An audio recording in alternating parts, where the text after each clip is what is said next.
আসসালামু আলাইকুম। মুশফিকুর সালেহীন স্বাগত জানাচ্ছি এনটিভির দুপুরের খবরে। ক্রাউন সিমেন্ট শিরোনাম দেখছিলেন, এবারে পুরো খবর। আগামীকাল শপথ নেবেন নবনির্বাচিত সংসদ সদস্যরা এবং নবগঠিত মন্ত্রিপরিষদ। জাতীয় সংসদ ভবনের দক্ষিণ প্লাজায় সকালে শপথ নেবেন এমপিরা এবং একই স্থানে বিকেলে শপথ গ্রহণ করবেন মন্ত্রীরা। এই উপলক্ষে প্রস্তুত করা হচ্ছে সংসদ ভবন। এই অনুষ্ঠানে অংশ নেবেন ১৩টি দেশের প্রতিনিধি সহ আমন্ত্রিত অতিথিরা। বিস্তারিত শফি মাহমুদ সাগরের রিপোর্টে। ত্রয়োদশ জাতীয় সংসদ নির্বাচনে নির্বাচিত সাংসদদের শপথ গ্রহণ অনুষ্ঠানের জন্য প্রস্তুত করা হচ্ছে জাতীয় সংসদ ভবন। সাধারণত সংসদ ভবনের শপথ কক্ষে নির্বাচিত প্রতিনিধিদের শপথ পাঠ করানো হলেও এবারই প্রথম উন্মুক্ত আকাশের নিচে দক্ষিণ প্লাজায় আয়োজিত হবে এই অনুষ্ঠান। ২৯৭ জন নির্বাচিত প্রতিনিধিকে মঙ্গলবার সকাল ৯:৩০টায় শপথ পড়াবেন প্রধান নির্বাচন কমিশনার এএমএম নাসির উদ্দিন। শপথ গ্রহণ অনুষ্ঠানের প্রস্তুতি পরিদর্শনে আসেন বিএনপির যুগ্ম মহাসচিব শহীদ উদ্দিন চৌধুরী অ্যানি। বলেন, সংসদে আলোচনার মাধ্যমে জুলাই সনদ বাস্তবায়নের কাজ করবে সরকার। সমন্বয়ের মাধ্যমে কাজ করে জনগণের আকাঙ্ক্ষা পূরণ করা হবে বলে জানান তিনি। জুলাই সনদের ব্যাপারে একটা হা না ভোট হয়েছে এবং সেখানে হা জয়যুক্ত হয়েছে। পরবর্তীতে যে করণীয়, এটা পার্লামেন্টে আলোচনার মধ্য দিয়ে নির্ধারিত যে আলোচনাগুলো সমাপ্তকরণ, এবং সেটা আমার মনে হয় খুব একটা কঠিন হবে না। আগামী দিনে জনাব তারেক রহমানের নেতৃত্বে আমরা নতুন সরকার গঠন করব এবং জনগণের পাশে থেকে এই আমানতটুকু যেন আমরা রক্ষা করতে পারি, মহান আল্লাহ তাআলার কাছে শুকরিয়া আদায় করছি। একই স্থানে বিকাল ৪টায় মন্ত্রিসভার শপথ গ্রহণ আয়োজিত হবে। মন্ত্রীদের শপথ পাঠ করাবেন রাষ্ট্রপতি মোহাম্মদ শাহাবুদ্দিন। এই অনুষ্ঠানে আমন্ত্রণ জানানো হয়েছে ১৩টি দেশের কূটনৈতিক রাষ্ট্রদূতসহ প্রতিনিধিদের।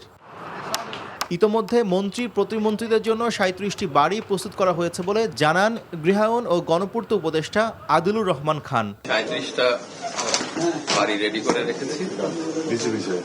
Mintu road, hair road, Dhanmondi এবং গুলশান মিলিয়ে এই পর্যন্ত এটা রেডি আছে।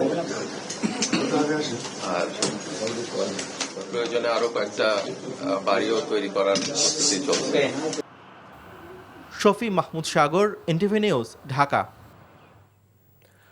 নির্বাচন পরবর্তী সৌজন্য সাক্ষাতের অংশ হিসেবে আজ ইসলামী আন্দোলন বাংলাদেশের আমির চরমোনাই পীর মুফতি সৈয়দ মোহাম্মদ রেজাউল করিমের সাথে সৌজন্য সাক্ষাৎ করবেন বিএনপি চেয়ারম্যান তারেক রহমান। সন্ধ্যায় চরমোনাই পীরের সিদ্ধেশ্বরীর বাসায় যাবেন ত্রয়োদশ জাতীয় সংসদ নির্বাচনে নিরঙ্কুশ জয় পাওয়া বিএনপির প্রধান। নির্বাচনে অংশ নিয়ে ভোট প্রতিদ্বন্দ্বিতাপূর্ণ করায় ইসলামী আন্দোলনের আমিরকে ধন্যবাদ জানাবেন তারেক রহমান। নির্বাচনে বিএনপির প্রধান প্রতিদ্বন্দ্বী জামায়াতে ইসলামীর আমির ডাক্তার শফিকুর রহমানের সাথে গতকাল সৌজন্য সাক্ষাৎ করেন বিএনপি চেয়ারম্যান। একই দিন তিনি দেখা করেন জাতীয় নাগরিক পার্টি এনসিপির আহ্বায়ক নাহিদ ইসলামের সাথেও।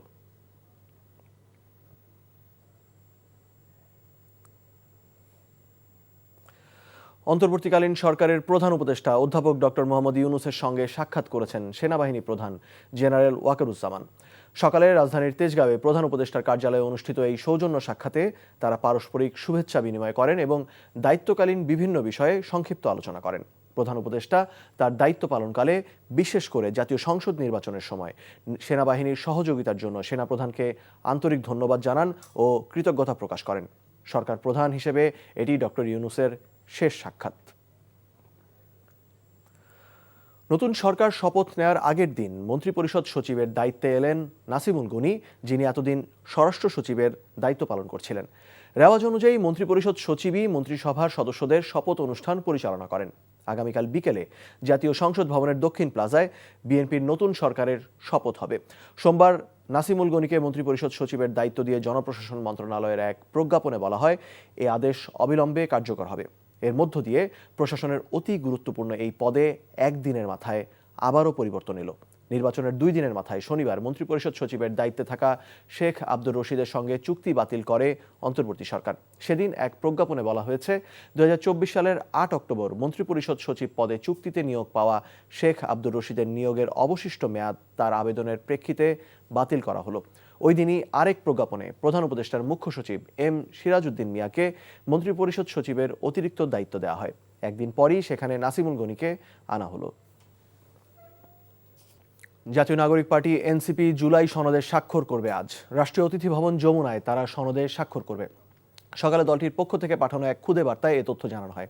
খুদে বার্তায় বলা হয়, আজ সন্ধ্যা 6টায় অতিথি ভবন যমুনায়ের এনসিপি জুলাই সনদে স্বাক্ষর করবে। এনসিপির প্রতিনিধি দলে থাকবেন আহ্বায়ক নাহিদ ইসলাম, সদস্য সচিব আক্তার হোসেন। এর আগে গেল বছরের 17ই অক্টোবর জাতীয় সংসদের দক্ষিণ প্লাজায় অন্তর্বর্তী সরকারের প্রধান উপদেষ্টা অধ্যাপক ডক্টর মোহাম্মদ ইউনূস এবং 25টি রাজনৈতিক দলের নেতারা জুলাই জাতীয় সনদে স্বাক্ষর করে। ত্রয়োদশ জাতীয় সংসদ নির্বাচন সুষ্ঠু ও গ্রহণযোগ্য হয়েছে জানিয়ে দুর্নীতিবিরোধী সংগঠন টিআইবি বলছে, তাদের পর্যবেক্ষণ করা 70টি আসনের মধ্যে 21% আসনে এক বা একাধিক জাল ভোটের অভিযোগ পাওয়া গেছে। এছাড়া 35% আসনে ভোটারদের ভোট দিতে বাধ্য করার ঘটনাও ঘটেছে এবং প্রায় 99% প্রার্থী নির্বাচনী আচরণবিধি লঙ্ঘন করেছে বলে দাবি টিআইবির। নাজিবুর রহমানের রিপোর্ট। নির্বাচনে 299 আসনের মধ্যে 70টি আসনের সবকটি ভোট কেন্দ্র পর্যবেক্ষণ করে প্রতিবেদন প্রকাশ করেছে ট্রান্সপারেন্সি ইন্টারন্যাশনাল বাংলাদেশ টিআইবি।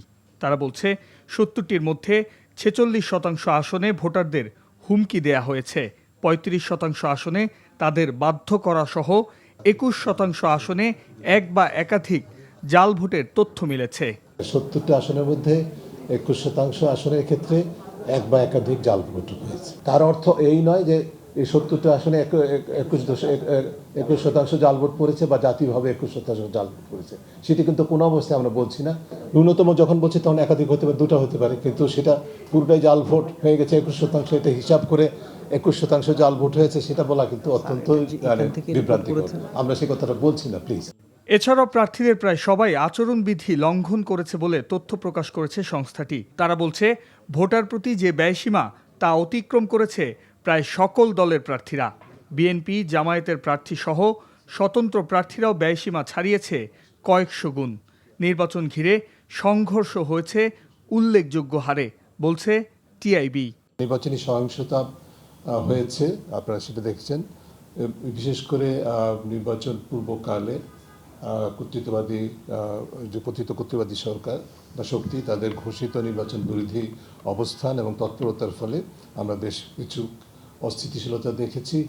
কাজে অনেক ক্ষেত্রে ত্রিমুখী অসহিষ্ণুতা এবং অসুস্থ প্রতিযোগিতা এবং কোনো কোনো ক্ষেত্রে সহিংসতা হয়েছে।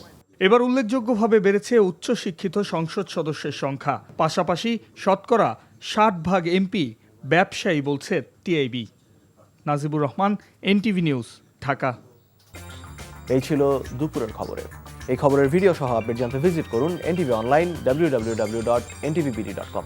এছাড়াও এনটিভির জনপ্রিয় সব অনুষ্ঠান ও খবরের আপডেট জানতে ভিজিট করুন আমাদের ইউটিউব ও ভেরিফাইড ফেসবুক পেজ।